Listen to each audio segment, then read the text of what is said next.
oppo Reno 12 Bangladesh officially launch হয়ে গেছে এবং আমার কাছে আছে আজকে oppo Reno 12F এই ফোনটা। এটা একটা 4G ফোন। এইটা বাংলাদেশে 35,000 টাকা অফিসিয়ালি রেঞ্জে লঞ্চ হয়েছে এবং এটার মধ্যে এআই নাকি অনেক কিছু করছে। অলরেডি আপনারা অনেক কিছু দেখছেন এটার ব্যাপারে। তো এটার কালার তিনটা হয়, আমি দুইটা পাইছি, এম্বার অরেঞ্জ এবং অলিভ গ্রিন। এটা হচ্ছে অলিভ গ্রিন কালার। তো অলিভ গ্রিন কালারটা আমার কাছে ভালো লাগছে দেখে আমি এটা নিছি। এবং এখানে একটা সার্কেল দেখতে পারতেছেন, এই সার্কেলটার মধ্যে একটা হালো লাইট আছে। এটা চার্জিং এর সময়, নোটিফিকেশনের সময় এবং গেমিং মোডটা আছে সেটা অন করার সময় এইটা ব্লিঙ্ক করে। তো আপনারা কালার চেঞ্জ করতে পারবেন, 7-8টা কালার চেঞ্জ করা যায়। তো আজকে এইটার বিস্তারিত রিভিউ দেবো। আর ভিডিওটা আমি কয়েকটা পার্টে ভাগ করছি, টাইমলাইন নিচে দেওয়া আছে, আপনাদের যার যে পার্ট দেখা প্রয়োজন সেই পার্ট দেখতে পারেন, স্কিপ করে কোনো সমস্যা নেই। তো চলুন ভিডিওটি শুরু করা যাক।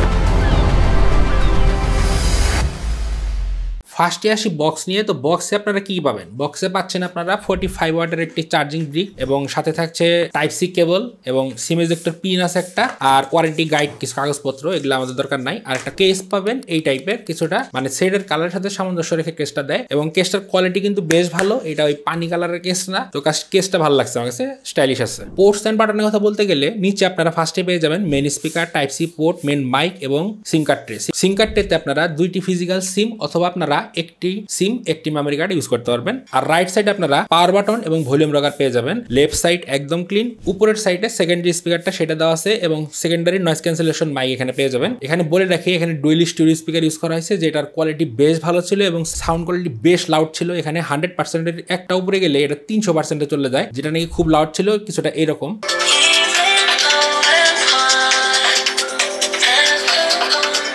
তো স্পিকার নিয়ে কোনো ইস্যু নাই, স্পিকার বেশ ভালো দিচ্ছে, সাউন্ড কোয়ালিটি আমার কাছে ভালোই লাগছে। তো ডিজাইন আমার কাছে বেশ ভালো লাগছে, বিল কোয়ালিটিও খারাপ না। প্লাস্টিক ফ্রেম, প্লাস্টিক ব্যাক এবং সামনে গ্লাস দিচ্ছে, সামনে গ্লাসের প্রোটেকশন আছে। এজিসি ডিটি স্টার 2 প্রোটেকশন আর কি, ওইটা এত কিছু না, এটা ড্রাগন টেলের একটা প্রোটেকশন গ্লাস। এটা সিম্পলি করলেই ভালোই, তো একটু জটিল করছে জিনিসটা। এর কিন্তু থিকনেস অনেক কম, 7.76 mm থিকনেস এটা। আর এটার ওয়েট হচ্ছে 187 গ্রাম এবং 5000 mAh এর ব্যাটারি যেটা আমাদের ফিট করা হয়েছে তা কিন্তু খুব একটা মনে হইতেছে না, বেশ স্লিম এবং বেশ পাতলা ছিল। সেটটা হ্যান্ডি, হাতে নিয়ে মানে ভালোই লাগে। তবে এইজ গুলো একদম শার্প করা, হাতে লাগে না, যদিও প্লাস্টিক হওয়ার কারণে একটু কোটিং করা আছে এখানে, স্মুথ কোটিং, সেজন্য হাতে খুব একটা লাগে না। রেনো 12 যে সিরিজটা অথবা রেনোর যে কোনো সিরিজ ধরেন আপনি, রেনো সিরিজের ম্যাক্সিমাম টার্গেট থাকে হলো ক্যামেরার দিকে। তো এখানে ক্যামেরা বাম দেখতে পাচ্ছেন, বিশাল 3টা ক্যামেরা দেওয়া আছে ব্যাকে এবং মেইন ক্যামেরাটা 50 মেগাপিক্সেলের, যেটা সেন্সর হচ্ছে ওমনিভিশনের OV50D f1.8 অ্যাপারচার এটা। আর 8 মেগাপিক্সেলের একটি আলট্রা ওয়াইড শুটার দেওয়া আছে, যেটার কোয়ালিটিও খারাপ না এবং একটি 2 মেগাপিক্সেলের ম্যাক্রো সেন্সর দিছে, যার আউটপুট মোটামুটি ছিল। আর ফ্রন্ট ইউজ করছে তারা 32 মেগাপিক্সেলের একটি সেন্সর, যেটা আবার সনির সেন্সর, সনি IMX615 এটা। তো এটার আউটপুটও ভালো ছিল, বলতেছি বিস্তারিত। আর এখানে ক্যামেরা টুপে ইনেবল করা আছে, আপনারা জি ক্যাম অথবা LMC যেটাই চান ইউজ করতে পারেন, ফুল সাপোর্ট দেওয়া আছে। তো মেইন ক্যামেরা দিয়ে শুরু করি। মেইন ক্যামেরার আউটপুট আমার কাছে ভালোই লাগছে, কালার বেশ ক্রিস্পি প্রডিউস করে এবং স্কিন ভালো রকম স্মুথ করে, দেখতে খুব ভালো লাগে। সোশ্যাল মিডিয়া রিলেটেড ছবি দেয়, ডাইনামিক রেঞ্জ ভালোভাবে ম্যানেজ করতে পারে। এর ডাইনামিক রেঞ্জ খুবই ভালো, কমপ্লেন করার মতো কোনো কিছু রাখে নাই, ভালো রকম প্রসেস করে। আপনার ভিউ ফাইন্ডার একটা দেখতেছেন এবং প্রসেস করার পরে আউটপুট বেশ ভালো। আলট্রা ওয়াইড যে ক্যামেরাটা 8 মেগাপিক্সেলের, এটার ক্ষেত্রে যেটা বলবো সেটা হচ্ছে এটার ফিল্ড অফ ভিউ অনেক বড়, এটা মানে বিশাল একটা এরিয়া ক্যাপচার করে এবং এর ডাইনামিক রেঞ্জ অসাধারণ ছিল। তো ডিটেলসটা একটু কম পাবেন। তো মেইন ক্যামেরা আলট্রা ওয়াইডের মধ্যে খুব একটা পার্থক্য নাই, হ্যাঁ ডিটেলস একটু ঘাটতি আছে ঠিক আছে, কিন্তু আউটপুট দুইটারই ভালো ছিল। আর 2 মেগাপিক্সেলের যে ম্যাক্রো ক্যামেরা, সেটা নিয়ে আমি খুব একটা বলবো না, 2-3টা ছবি আমি তুলছি, তার আউটপুট দেখতে পারতেছেন কিরকম। তো পোর্ট্রেট আসি, পোর্ট্রেটের আউটপুট ভালো ছিল। পোর্ট্রেটে স্কিন বেশ ভালোভাবে স্মুথ করে এবং স্কিন টোনটা ভালো রাখে, সোশ্যাল মিডিয়া রিলেটেড ছবি দেয় এবং এজ ডিরেকশন ভালো, সাবজেক্টকে ব্যাকগ্রাউন্ড থেকে ভালোভাবে সেপারেট করতে পারছিল এবং ব্যাকগ্রাউন্ড এবং সাবজেক্টকে ভালোভাবেই হাইলাইট করতে পারছিল। তো পোর্ট্রেটে কোনো কমপ্লেন নাই। এবং ফ্রন্ট ক্যামেরার ক্ষেত্রে যেটা বলবো, ফ্রন্টের পিকচার আউটপুট কিন্তু খারাপ না। ফ্রন্টের যে মেইন ক্যামেরাটা সেটা 32 মেগাপিক্সেলের যে আউটপুটটা, সেটা আমার কাছে ভালোই লাগছে, সেটা মোটামুটি ভালো ছবি দিতে পারে, সেলফি হিসাবে কোনো কমপ্লেন নাই। তো ফ্রন্টের যে পোর্ট্রেটটা, সেখানে আমি দেখছি একটা জিনিস, স্কিন টোন ভালো রকম স্মুথ করে, মানে অনেক আপনাকে সুন্দর দেখাবে, কিন্তু সমস্যা হচ্ছে আরেক জায়গায়, এখানে ব্যাকগ্রাউন্ডটা জ্বালিয়ে ফেলার প্রবণতা আছে। একটু যদি হার্শ সানলাইট হয় সেখানে ব্যাকগ্রাউন্ডটা একদম মানে ইয়েলিশ করে ফেলে, নর্মাল যে পিকচারটা সেই ক্ষেত্রে নাই, কিন্তু পোর্ট্রেটে এই জিনিসটা পাইছি। কিন্তু পোর্ট্রেটে যদি আপনারা কন্ট্রোল এনভায়রনমেন্টের ছবিগুলো তোলেন তাহলে আউটপুটটা ভালো হবে। আর পোর্ট্রেটের এজ ডিরেকশন ভালো ছিল, কাছে থেকে দেখলে আপনারা দেখতে পারবেন চুলের যে শেডটা সেটা ব্যাকগ্রাউন্ড থেকে ভালোভাবে সেপারেট করছে, অতএব সাবজেক্ট থেকে ব্যাকগ্রাউন্ড ভালোভাবে সেপারেট করতে পারে। সামনে এবং পিছনে ডেডিকেটেড ভাবে নাইট মোড দেওয়া আছে। নাইট মোডের আউটপুট ব্যাকেই ভালো ছিল, আমার কাছে ব্যাকে বেশ ভালো মনে হয়েছে যে হ্যাঁ ইউজ করার মতো। এবং বেশ সুন্দর সুন্দর কিছু আউটপুট পাইছি নাইট মোডে। আচ্ছা, মেইন ক্যামেরায় আর কিছু কথা আছে, সেটা হচ্ছে 50 মেগাপিক্সেল মানে হাই রেজ মোড দেওয়া আছে। 50 মেগাপিক্সেলের ছবিগুলো মানে বেশ ডিটেল ক্যাপচার করে, বেশ ভিভিড কালার পিকচার দিয়ে থাকে। এখানে আপনারা জুম করে অথবা যেভাবে চান ইউজ করতে পারেন। আমি কয়েকটা স্যাম্পল দিছি, দেখতেছেন। তো পিকচার নিয়ে আপনি ফ্রন্টে বলেন আর ব্যাকে বলেন, আমার কোনো কমপ্লেন নাই। এটা নিয়ে পিকচার বেশ ভালো ছিল। এখন আসি কমপ্লেনের জায়গায়, সেটা হচ্ছে ভিডিও। এখানে সামনে এবং পিছনে 1080p 30fps সর্বোচ্চ ভিডিও করতে পারবেন। ব্যাকটাতে শুরু করি। ব্যাকের যে ভিডিও কোয়ালিটি সেটা 1080p 30fps এর ফুটেজ আপনারা দেখতে পাচ্ছেন। এখানে ফুটেজ মানে ভালো রকম শেকি ছিল, শেক করে প্রচুর, মানে ঝাঁকি টাকি থাকলে ভালোভাবে শেক করে। আপনারা গিম্বল ইউজ করলে হয়তো একটা ভালো আউটপুট পাইতে পারেন। প্যানিং করার সময় যে জিটারনেস সেটা কিন্তু নাই, ভালোভাবেই চলছিল। তবে স্টেবিলাইজেশন থাকলে বেশ ভালো লাগতো, দেখা খুব মজা পাইতেন। এখানে ডুয়েল ভিউ মোড আছে। ডুয়েল ভিউ মোডটা আবার 720 এ কাজ করে, মানে 720p তে কাজ করে 30fps এ। এটার আউটপুটে দেখতে পারতেছেন। আমি নাইটেও কিছু ভিডিও ট্রাই করছি, সেটার আউটপুটে দেখতে পারতেছেন। আর ফ্রন্টের ব্যাপারে দেখেন অবস্থা। তো এখানে স্টেবিলাইজেশনটা আপনারা দেখতেই পাচ্ছেন, আমি ক্যামেরা ঘুরায় দেখাইতেছি, আপনারা বুঝতে পারবেন যে আসলে কেমন হয়। ভিডিওটা আপনি দেখতে পারবেন। আর এটা সম্পূর্ণ আপনাদের উপরে ডিপেন্ড করবে যে আপনারা কীভাবে এটাকে নেবেন। কারণ এখানে দেওয়া আছে 1080 পিক্সেল প্লাস, এটা আমরা 30fps পর্যন্ত সর্বোচ্চ ভিডিও করতে পারবো। তো 1080p 30fps হিসেবে ফ্রন্টে এবং ব্যাকে আউটপুট কিন্তু খারাপ না, ভালো ছিল। তবে কমপ্লেন ওইটাই যে স্টেবিলাইজেশন নাই আর 4K সাপোর্ট নাই এই প্রাইসে। তো এইটা একটা কমপ্লেন করার মতো জায়গা। অফিসিয়াল সেট আবার কমপ্লেন করি কিভাবে? এখানে সবকিছু দাম বেশি। আমি জানি আমার অডিয়েন্স যারা, তারা এই টাইপের সেট খুব কম কিনবেন, কিন্তু যারা কিনবেন তারা এগুলা দেখে না, আমার মনে হয় আর কি, তার জন্য কিনে। এটার মধ্যে প্রসেসর হিসেবে পাবেন মানে হাইব্রিড একটা প্রসেসর। এটা স্ন্যাপড্রাগন 685। এটা 4G প্রসেসর, সবাই জানে 6nm ফ্যাব্রিকেশনে তৈরি। এখানে র্যাম হিসেবে আপনারা পেয়ে যাবেন এলপিডিডার 4x এর র্যাম, যেটা 8GB দিছে এখানে। আর স্টোরেজ পাবেন UFS 2.2, যেটা 256GB পাবেন আর কি। আমি এখন এটার মধ্যে পারফরমেন্স কি টেস্ট করবো, তো আন্তত বেঞ্চমার্ক টেস্ট করতে গেছি, সেখানে স্কোর আসছে 3,76,662। আর এর টেম্পারেচার হিট করে না বললেই চলে, 36 থেকে 37 এর মধ্যে ছিল। তো এখানে স্টোরেজ যেটা দিছে, স্টোরেজ আমি চেক করলাম, সেখানে আমি রিড স্পিড পাইছি 402 MB/s এবং রাইট স্পিড পাইছি আমি 401 MB/s। সেই ক্ষেত্রে রিড রাইট স্পিড কিন্তু খুব একটা যে কম তা কিন্তু না। ব্যাকগ্রাউন্ডে ভালো রকম অ্যাপ ধরে রাখতে পারে এবং এর র্যাম ম্যানেজমেন্ট ভালো ছিল, এটা নিয়ে কোনো কমপ্লেন নাই। তবে প্রচুর ব্লোটার দেওয়া, এটা ইউআই সেকশনে মানে ডিটেলস জানাবো আপনাদের। আচ্ছা, সিপিইউ থ্রটলিং টেস্ট করছি। এটা এভারেজ 79% থেকে থ্রটল শুরু করে এবং থ্রটল স্কোর এভারেজ যেটা পাইছি 1,72,308। এক্ষেত্রে আমি বলবো যে এটা টেম্পারেচার ওই 36 থেকে 38 এর মধ্যে ছিল। গিগবেঞ্চ 6 লাস্টে টেস্ট করছি। সিঙ্গল কোর স্কোর পাইছি আমি 471 এবং মাল্টি কোর স্কোর পাইছি আমি 1489। তো এই কনফিগারেশন নিয়ে আমি কয়েকটা গেম ট্রাই করছি। গেম প্লে মানে করা যায় না তা না। আমি আগেও বলছি আন্তত স্কোর 4 লাখের যদি নিচে হয় সেক্ষেত্রে আপনারা গেমিং করে মজা পাবেন না, আর এটা গেমিং সেন্ট্রিক ফোনও না। পাবজিতে আমি স্মুথ থেকে আল্ট্রা পর্যন্ত সাপোর্ট পাইছি। তো আমি ট্রাই করছি ব্যালেন্স এবং হাই সেটিং এ, যেটার আউটপুট মোটামুটি আকারের ছিল। প্রচুর হ্যাং ল্যাগ পাবেন, জিটারনেস তো আছেই। আর গেমিং মোড ডেডিকেটেড দেওয়া আছে, এটা 30fps লক থাকে, 30fps দেখায় আপনি, এবং সেট হিটও করে না খুব একটা, পারফরমেন্সও ভালো একটা করে না। গেম মোটামুটি প্লে করার মতো। ফ্রি ফায়ার খেলছি আমি, ফ্রি ফায়ার ডিফল্ট সেটিং এ খেলছি, সেট অন করে দিয়েছিলাম। সেক্ষেত্রে একটু জিটারনেস আছে, তবে হ্যাঁ খেলা যায়, কোনো রকম ইস্যু নাই। ফ্রি ফায়ারটা আবার চলছে ঠিক মতো। ফিফা আমি ট্রাই করছি, ফিফা মোটামুটি প্লেবল ছিল, কোনো রকম ইস্যু দেখি নাই এবং স্মুথই লাগছে ভালো রকম, কারণ টাচ স্যাম্পল 240 Hz এর মতো, সেক্ষেত্রে ভালো স্মুথ ছিল ফিফাটা।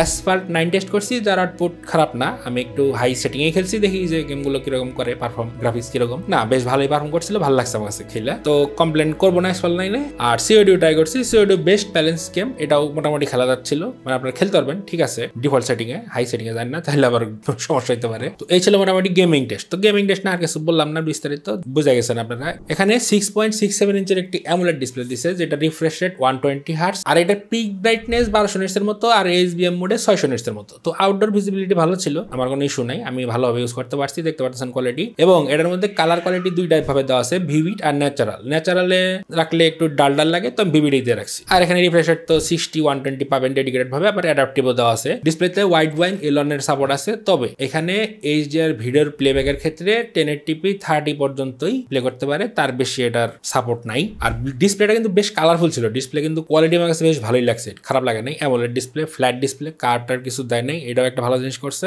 আর এটার যে রেজুলেশন 1080 ইন্টু 2400 পিক্সেলস, আর এর ডেন্সিটি হচ্ছে 394 ppi। কোয়ালিটি খারাপ না, 16.7 মিলিয়ন কালার আছে এটার মধ্যে। তো ডিসপ্লে কোয়ালিটি আমার ভালোই লাগছে এবং সাউন্ড কোয়ালিটি স্টুডিও টাইপের সাউন্ড দিচ্ছে বেশ, মানে মাল্টিমিডিয়া কনজাম্পশনে কোনো সমস্যা নাই, বেশ ভালোই হবে। 100% DCI-P3 আছে ভিভিড এর ক্ষেত্রে, আর 100% sRGB কভারেজ আছে এটা ন্যাচারালের ক্ষেত্রে। এখানে ইন ডিসপ্লে ফিঙ্গারপ্রিন্ট দিছে, যেটার আনলকিং স্পিড বেশ ফাস্ট ছিল, অ্যাকুরেট ছিল, মানে ভালোভাবেই তাড়াতাড়ি আনলক করতে পারছিল। তো এই জিনিসগুলো ভালো লাগছে। এটার মধ্যে কালার OS 14 দিছে এবং অ্যান্ড্রয়েড ভার্সনও 14 দিছে। তো এটা অ্যান্ড্রয়েড 14 তে লঞ্চ হয়েছে, আবার দুইটা অ্যান্ড্রয়েড আপডেট পাবেন। আর এটার মধ্যে জুনের যে সিকিউরিটি প্যাচটা আছে সেটা দেওয়া আছে। এখানে প্রচুর ব্লোটার দেওয়া আছে, হট অ্যাপ হট গেম এখানে দেখলাম, এই জিনিসটা আমার কাছে একটু অ্যানোয়িং মনে হয়েছে। তবে যেটা ভালো লাগছে সেটা হচ্ছে এটার মধ্যে একটা অপশন আছে বেকন লিঙ্ক। বেকন লিঙ্ক জিনিসটা 10 থেকে 200 মিটারের মধ্যে এটা কাজ করে। আপনার মোবাইলে যদি কোনো নেটওয়ার্ক অথবা ডাটা মাটা কিচ্ছু না থাকে তাহলে আপনি কল করতে পারবেন একজনকে, যার কাছে আবার এই সেটটাই আছে, মানে রেনো সিরিজটা আছে, রেনো 12টা সম্ভবত হবে আর কি। এবং এটা নেটওয়ার্ক ছাড়া আপনারা কল করতে পারবেন। এইটা একটা ভালো জিনিস দিচ্ছে তারা, এইটা আমি এটার মধ্যে পাইছি, তবে টেস্ট করতে পারিনি কারণ আমার কাছে এই ডিভাইস আরেকটা নেই। আর এআই ফটো ইরেজার আছে। এআই ফটো ইরেজারটা এটা ফুললি ক্লাউড বেসড, মানে ইন্টারনেটের মাধ্যমে করে, ইন ডিভাইস কোনো কিছু না। এবং এটা যে মানে রিমুভ করে যে পিছন থেকে যে জিনিসগুলো আনওয়ান্টেড অবজেক্ট অথবা কোনো মানুষকে সরাবেন, কোনো অবজেক্ট সরাবেন, যেটাই সরান আপনারা সার্কেল করে সরাবেন, এটা ডিটেক্ট করে ভালোভাবে এবং অ্যাকুরেট ভাবে এটা রিমুভ করতে পারে। এবং রিমুভ প্রসেস খুবই ভালো ছিল, আমার কাছে খুবই ভালো লাগছে। আমি স্যামসাং এর কথা বললাম না, স্যামসাং রিমুভ করলে সেখানে দাগ হয়ে থাকে, তো এটার আবার রিমুভিং ভালো ছিল। এই জিনিসটা ভালো করছে, যেটা ভালো করছে এটা বলার মতো। তো এটার মধ্যে আইপি রেটিং দিচ্ছে তারা, IP64 রেটিং। তো স্প্ল্যাশ প্রুফ, কোনো রকম পানির ছিটে ফোটা লাগলে কোনো রকম ইস্যুর কথা না এবং কোনো রকম ইস্যু হবেও না। তো ইউআই এ প্রচুর ব্লোটার আছে যেগুলো ডিলিট করতে পারবেন, মানে হট অ্যাপস হট গেমস সেগুলো বন্ধ করে রাখতে পারেন। আর এটা নিজস্ব অ্যাপ স্টোর আছে, সেখানেও কিছু কিছু অ্যাপ সাজেশন আসে, সেটাও বন্ধ করে রাখতে পারবেন ভিতর থেকে। সেই ক্ষেত্রে নোটিফিকেশন অথবা সাজেশন কম পাবেন। চার্জিং ব্যাটারির ক্ষেত্রে বলি, এটার মধ্যে 45 ওয়াটের একটি চার্জার দিছে, যেটা মানে বেশ ফাস্ট ছিল। ফুল চার্জ করতে 1000 mAh ব্যাটারিকে আমার মোটামুটি 45 থেকে 50 মিনিট টাইম লাগছে এবং ব্যাটারি ব্যাকআপও ভালো ছিল। এটা মোটামুটি একদিন তো অনায়াসে দেয় এবং নর্মাল ইউজ করেন 1.5 দিন অনায়াসে যাবে। এখানে আমি এসওটি সবসময় আমি 5.5, 6, 6.5, 7.5 এইরকম পাইছি। মেইনলি হেভি ইউজেজের ক্ষেত্রে 5.5 থেকে 6.5 এর মধ্যে আমি পাইছি এসওটি। তো ব্যাটারি আউটপুট ভালো ছিল, চার্জিং স্পিডও খারাপ না। তো কানেক্টিভিটি সেকশনে এটার মধ্যে ডুয়েল ব্যান্ড ওয়াইফাই পাবেন, ডুয়েল 4G সাপোর্ট পাবেন। ওয়াইফাই এখানে 5 GHz সাপোর্ট আছে, ওয়াইফাই 5 ইউজ করা হয়েছে। আর এখানে ব্লুটুথ 5.3 দিছে, যেটা বেশ ভালো, লো ল্যাটেন্সি বলতেছে তারা। আমি দেখছি টেস্ট করে, ঠিক আছে ব্লুটুথ ভালো। এটার নেটওয়ার্ক রিসেপশন ভালো ছিল, আমি 4G তে ভালো সাপোর্টই পাইছি এবং এর যে ওয়াইফাই এর যে স্পিড ছিল বেশ ভালো ছিল। কথা বলার ক্ষেত্রে আমি কোনো ইস্যু পাই নাই, বেশ ভালো ছিল আউটপুট, মানে নেটওয়ার্ক কানেক্টিভিটি নিয়ে কোনো রকম ইস্যু নেই, ওয়াইফাই বলেন আর ডাটা বলেন। আর যেই জায়গায় নেটওয়ার্ক পায় না এটা সেইখানেও নেটওয়ার্ক পায়, এটার নেটওয়ার্ক রিসেপশন এতটা স্ট্রং এবং কল কোয়ালিটি ভালো ছিল। কলিং নেম কোনো ইস্যু পাই নাই, বেশ ভালো আউটপুট দেয়। সেকেন্ডারি নয়েজ ক্যান্সেলেশন মাইক থাকার কারণে আউটপুটও বেশ ভালো। তো এই ছিল মোটামুটি ভালো মন্দ জিনিস। এখন আমি সবই বলছি, ভালো দিকগুলো বলছি, খারাপ দিকগুলো বলছি। আমার কাছে প্রাইসটা একটু বেশি মনে গেছে, তবে অফিসিয়াল হিসেবে আবার কমপ্লেন করার মতো কোনো জায়গা নাই। ওর দাম এমনি আগের থেকে বেশি, রেনো সিরিজ তো এটার দাম আরো বেশি হবেই। আর সামনে এটার চাপ থাকবে, এটা আমি জানি, এবং প্রচুর সেল হবে এটা। আমি ভালো খারাপ সবই বলছি, আপনারা চাইলে নিতে পারেন। আপনাদের নিড যেটা সেটা যদি ফুলফিল হয় অবশ্যই নেবেন, সমস্যা নেই তো কোনো। তো এই ছিল মোটামুটি ভিডিও ভালো লাগলে চ্যানেলকে সাপোর্ট করেন আর চ্যানেলটা সাবস্ক্রাইব করেন, লাইক শেয়ার তো করবেনই। কমেন্ট সেকশনে জানায়েন যেটা প্রাইসিংটা কিরকম হয়েছে আর আপনি কি প্রি অর্ডার করছেন নাকি। দেখা হচ্ছে নেক্সট ভিডিওতে অন্য কোনো টপিক নিয়ে। সে বন্ধু সবাই ভালো থাকবেন, আজকের মতো বিদায়।